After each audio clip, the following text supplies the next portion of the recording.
Below is a single-scene story, fully expanded in well over 1,500 words, written in a cinematic, emotional style. The entire story takes place in one continuous moment, no scene breaks, no dialogue formatting, just one powerful unfolding scene. The denial did not arrive loudly.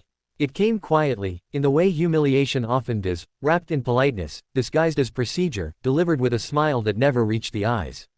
The airport gate was alive with motion, a river of rolling luggage and impatient footsteps, yet in that moment everything seemed to slow as the boarding agent's hand hovered over the scanner and then stopped. The woman standing before the counter had already extended her boarding pass, her posture calm, her expression composed, the kind of stillness that comes from years of learning not to react too quickly. She wore a tailored navy coat, simple gold earrings, and carried herself with a confidence that did not seek attention. First-class boarding had just been announced, and she had stepped forward with the rest of the small group, blending in without effort. But something in the agent's eyes shifted the instant the name appeared on the screen. There was a pause, too long to be accidental. The agent's fingers tapped the keyboard once, twice, then stopped again. Around them, passengers continued moving, boarding passes beeping cheerfully as others were waved through. The woman waited, patient, accustomed to delays, accustomed to systems that moved slowly when they wanted to. The agent finally looked up, her smile tightened, and she gestured slightly to the side, indicating that the woman should wait. No explanation was offered, no apology, just a subtle redirection, as if this were the most natural thing in the world. Minutes passed. The first-class line thinned. A man in a wrinkled blazer was waved through without hesitation. Another passenger laughed with the agent, exchanging small talk, then disappeared down the jet bridge. The woman remained standing to the side, her boarding pass still in her hand, the unspoken question hanging in the air. She glanced at the screen behind the counter, which still read first-class boarding in bold letters. She checked her pass again, not because she doubted it, but because she had learned that sometimes people needed proof repeated twice before they believed it. Finally, she stepped forward again, gently placing the boarding pass on the counter. The agent's eyes flicked down and back up, and this time the smile vanished completely. The agent said something brief, something rehearsed, something about a seat reassignment, and a system issue, her tone clipped and final. The woman listened without interrupting, her face unreadable. Around them, a few nearby passengers slowed, sensing tension the way animals sense a change in weather. A man behind her frowned. A woman clutched her purse a little tighter. The agent slid the boarding pass back across the counter, not meeting the woman's eyes. The implication was clear: step aside, you do not belong here. The woman did not raise her voice. She did not argue. She simply stood there, absorbing the weight of the moment, the familiar sting of being quietly told no, of being reminded that credentials and tickets and achievements sometimes mattered less than perception. She could feel the heat rising in her chest, not anger exactly, but something heavier, the exhaustion of having seen this before. She stepped aside once more, this time fully out of the boarding lane, and watched as the final first-class passengers were waved through. The gate area grew quieter as the general boarding groups were announced. People glanced at her, some with curiosity, some with discomfort, some with indifference. She felt invisible and hyper-visible all at once, standing there with a first-class ticket that suddenly seemed theoretical. What no one around her knew, what the agent certainly did not know, was that this woman had spent her life mastering moments like this. She had learned early that power did not always announce itself, that the most influential people in a room were often the quietest. She had built a career not on loud declarations but on precision, on preparation, on knowing exactly when to act. The airport noise washed over her as she reached into her coat pocket and withdrew her phone, her movements unhurried. She did not rush. Rushing would suggest desperation, and she was not desperate. She scrolled calmly, thumb moving with practiced ease, and selected a contact saved simply under a first name. The phone rang once, then twice, then connected. She did not step away. She did not lower her voice. She spoke softly, efficiently, relaying facts without embellishment: the flight number, the gate, the boarding issue. Her expression remained composed, but her eyes were sharp now, focused. Whatever was being said on the other end caused her to nod once, slowly, as if confirming something she already knew.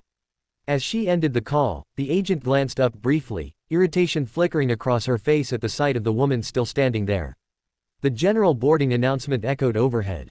A line began to form again, longer this time, messier. The woman remained exactly where she was, just to the side of the counter, neither obstructing nor retreating.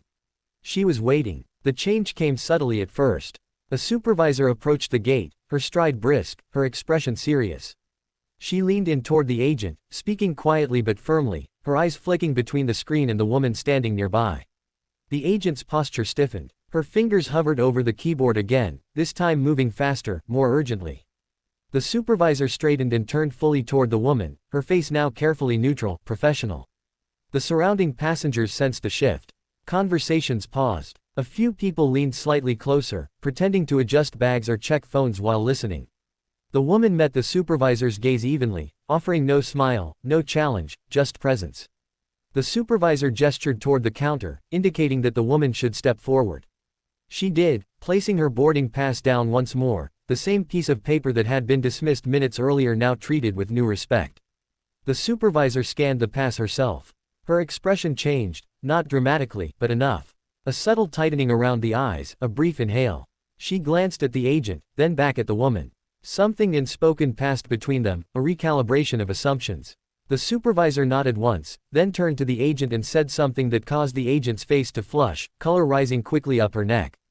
The agent reprinted something, hands shaking just slightly, and slid a new boarding document across the counter. This time, it was accompanied by an apology, delivered stiffly, as if forced through clenched teeth. The woman listened, accepted the paper, and said nothing. She did not need to.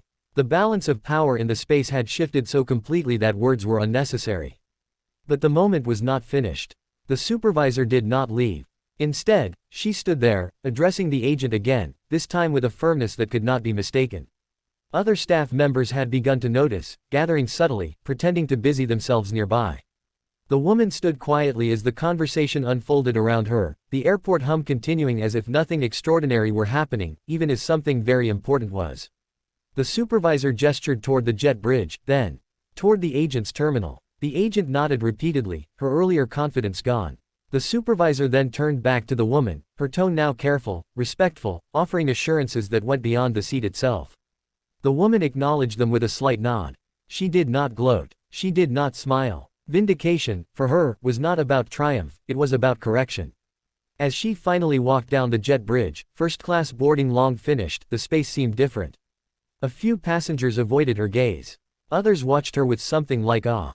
One woman offered a small, approving smile. The woman walked steadily, her heels clicking softly against the floor, each step measured. She took her seat without ceremony, placing her bag carefully in the overhead bin, smoothing her coat as she sat. Only then, as the aircraft door closed and the hum of the engines deepened, did she allow herself a quiet breath. Not relief, she had never doubted the outcome, but acknowledgement. Moments like these were never just about a seat. They were about being seen, about systems being forced to confront their own blind spots, about reminding the world that assumptions could be expensive. The plane taxied forward, and outside the window the airport lights blurred into lines of gold. The woman looked out, her reflection faintly visible in the glass, and allowed herself the smallest smile, not for what had been taken back, but for what had been demonstrated. Power did not need to announce itself.